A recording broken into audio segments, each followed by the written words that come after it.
Alright, in this video we're talking about hand placement, so it's really important I get my hands right if I want to get really good at stick handling. So the top hand is going to have hammer grip.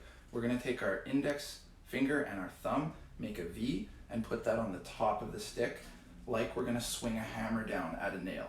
A lot of players I see will put their thumb on the top and rotate their wrist forward, and the big problem with this is you end up with a really bent wrist, and then it's very uncomfortable to get your hand away from your body when you're shooting or stick handling in further ranges out of your reach.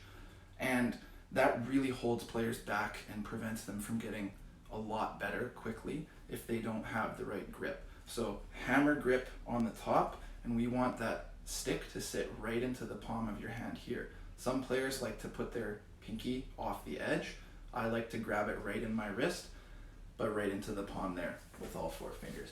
You can see my gloves, especially with all the hours of coaching, I've always got a hole that wears out here after, enough hours with a new pair of gloves. But that's where it should wear out. That's where the stick should be sitting and rubbing. We don't want extra on the way out here. Now, when we have our hammer grip properly with that top hand, we want to take our other hand and put it about where your elbow pad would touch your glove. So right about here, and that's going to be a good distance for that player to do stick handling, wrist shots, and snap shots. If they hold it too low, it's going to take them out of a good body position. And if they hold it too high, they're just going to be too slow and they need to snap that puck. So right about there is great for stick handling. So the other thing that's important are the jobs of each hand. My top hand is my control hand. It's responsible for the rotation of the blade, and this is the forearm that should take most of the work when I stick handle. So if both of your forearms are getting tired when you're stick handling, that's a problem. We want to make sure it's just that top one that's in control. The bottom hand is our speed hand. Now, it's going to be responsible for squeezing really tight when we need it, but a lot of the time just being loose and letting the stick and letting the top hand do the work. As soon as we grip with both hands, if we try to rotate with two, it's going to make it a lot harder for you to stick handle properly.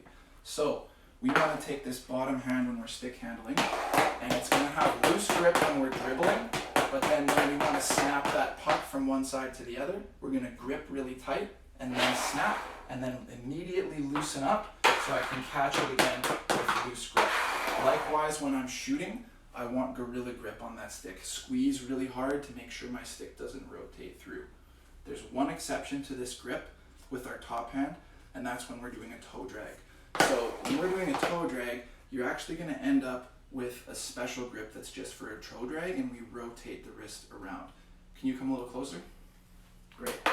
So when I bring that puck forward with a toe drag, I'm actually going to rotate the stick to get my thumb on the top right here, and that's going to give me pressure to push down all the way from here into my blade so that it doesn't come off the ice very easily. So that's the specific toe drag grip, and then you rotate your hand back at the bottom. Hand rotated, thumb out, and then back at the bottom. Hand rotated, thumb out, back at the bottom. That's the only exception to our normal hammer grip, and that needs to be practiced a lot if you want to get good at it.